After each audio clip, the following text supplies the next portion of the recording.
Welcome to Chapter 1's conclusion and how to apply the content in Chapter 1 to your own leadership development in the workplace.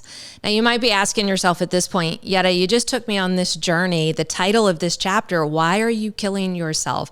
There was all this health data. I look at the table of contents. We talked about the current state of our health. We talked about the 10 steps to getting real with our health. And if you're wondering, what does health have to do with leadership development? Why are we starting off this journey talking about health and well-being? I thought this was for professional development and for leaders in the companies that you work in and that I work with. Here's the answer.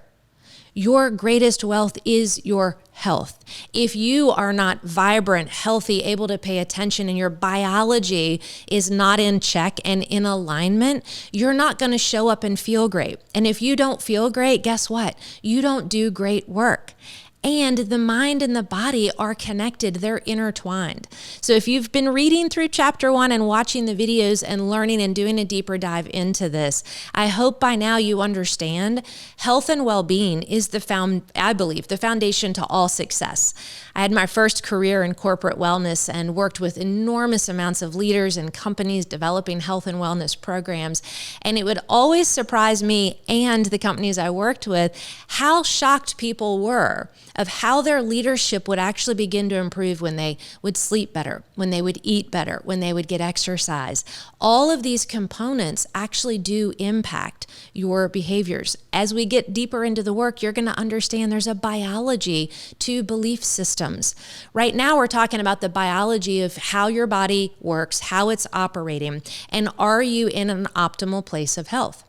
We also have to talk about health and well-being in the workplace because it's really important to understand one thing. The unhealthy choices we make are a direct result of the inner landscape and the inner emotions, thoughts, feelings, and behaviors that we're either dealing with or not dealing with.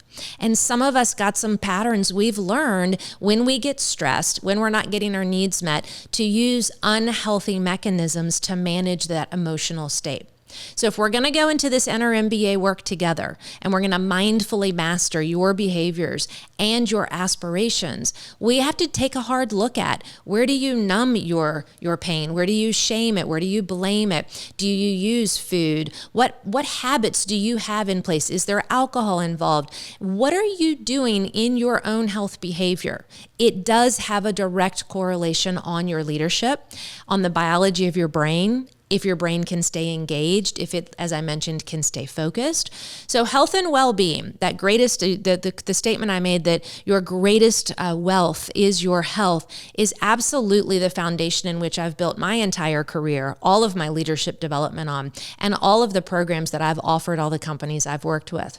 And I don't know one leader yet who has said, man, my leadership really took off when I started eating poorly and negating my body and drinking in excess and going down the negative spiral on not taking care of my own physical health and well-being.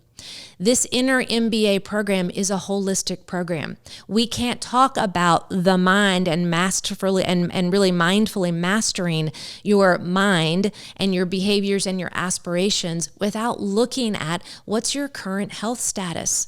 And looking at the current health status, we know in corporate wellness, employee wellness is a huge, huge driving force for a lot of companies. Why is that? Because we know that data is unbelievable. You can go Google this, that we look at the data in corporate. When people take better care of themselves and their health is better, they operate with more vibrancy in the workplace. They miss less days of work. They have a higher productivity. They have better mindset. They show up with a more positive attitude. So I start this course, as I start all of my coaching and consulting in corporate, with a really strong understanding. Your health is directly a reflection. Your outer behaviors are a direct reflection of your inner world.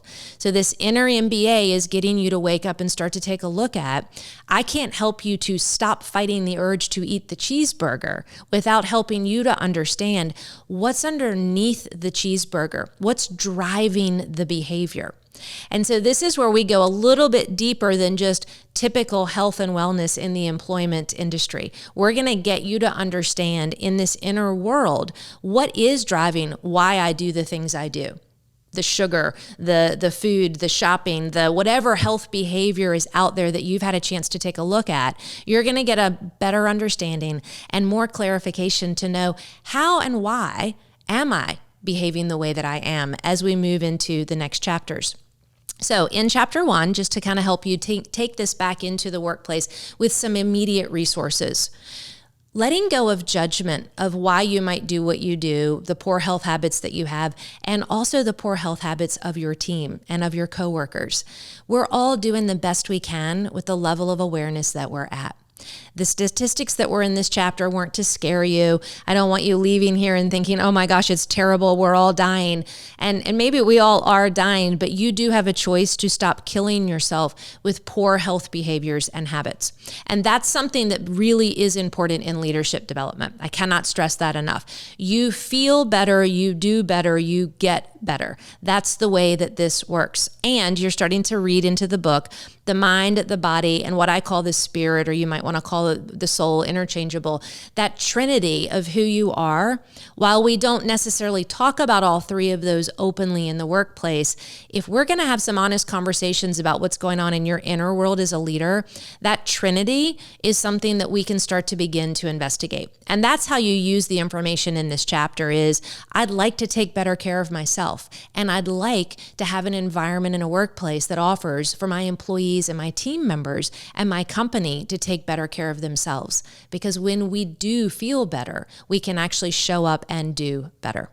So this is how you're going to take the information in chapter 1 back to the workplace. Inspire yourself, inspire your team and your company to think about some employee initiatives. What are you doing for health and well-being?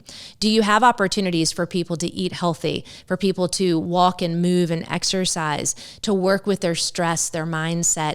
All of this is an important piece. And again, as I said, my first career was in corporate wellness and having designed programs for companies locally here in Richmond, Virginia, and all over the world. I can't stress enough how important it is for you to take care of yourself and for you to empower other people to take care of themselves as well. So I look forward to seeing you in the next chapter. We're going to be moving away from health, and doesn't mean we leave it behind, but in chapter 1, nice overview. And as we move into chapter 2, we're going to start to talk about one of the components of health, which is our thoughts and our mindset. So I'll see you over in chapter 2.